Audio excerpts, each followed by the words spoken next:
The Saints added depth to their wide receiver room by trading for Devaughn Vele. We're going to talk about this trade, whether or not the Saints gave up, and all that good stuff right here on the Straight Up Saints podcast. You're listening to the Straight Up Saints podcast.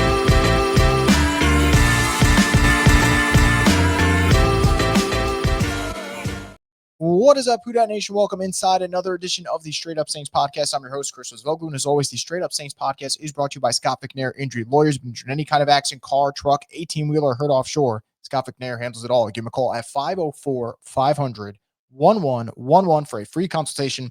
They'll always fight for the win. The Saints made an interesting trade on this Wednesday night, trading for Devaughn Vele of the Denver Broncos. They're giving up a 2026 fourth round pick, and a 2027 seventh round pick to get Vele. So let's go through it again.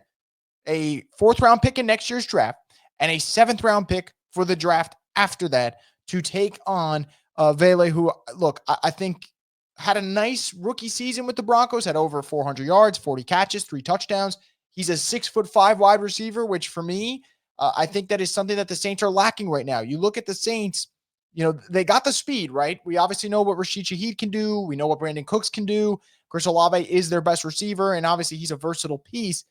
But even Olave, as good as he is, you don't see him as this, physical presence for this wide receiver room. And even the other guys that are stepping up in camp, right? Mason Tipton, he's stepping up. But what is he really? He's been a deep shot type guy for the Saints so far. Dante Pettis, a speedy, kind of a thinner body wide receiver. They're missing those bigger guys. So adding a 6'5" receiver in Vele, I think, is a nice idea. The question is how much they gave up and the timing of it all. So let's talk about compensation. I think a lot of it's going to come down to this. And I want to preface by saying this because there's a lot of people who are hitting me up and going, well, Chris, they're going to get a comp pick from Paulson Adebo leaving, and that's a fourth rounder. So why are you worried? I'm not trying to be rude, but if you're sending me that, I feel like you're almost insulting my intelligence about the picks and where they're going to be ranked. The Saints getting a comp pick for Paulson Adebo is great.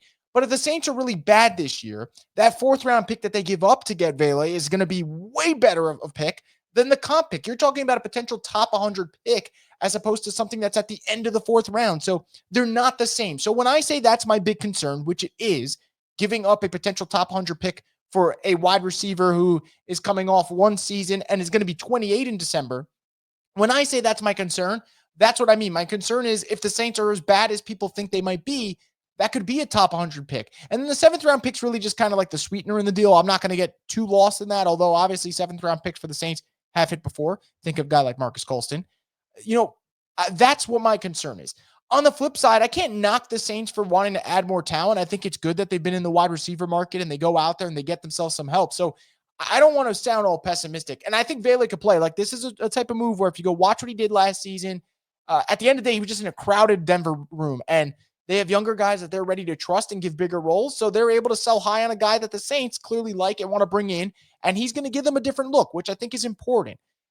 I think it just comes down to me. What are the Saints this year? Because compensation is so vital to this team. And I'm a big believer of the Saints needing to add depth. So I can't be sitting here livid that they went out and added another wide receiver. And I'm not going to be livid about it.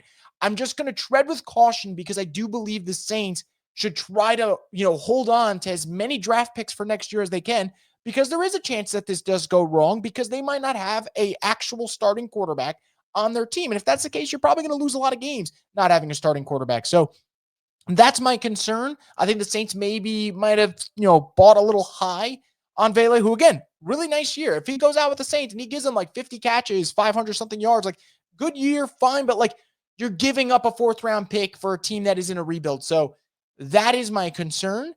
No, getting a comp pick for Paulson Adebo doesn't immediately ease those concerns because that's an apples to oranges comparison. And we'll see what happens. Again, I like that the Saints are getting more wide receiver help. I like that they're being aggressive. I don't want the Saints to just sit on their hands and do nothing.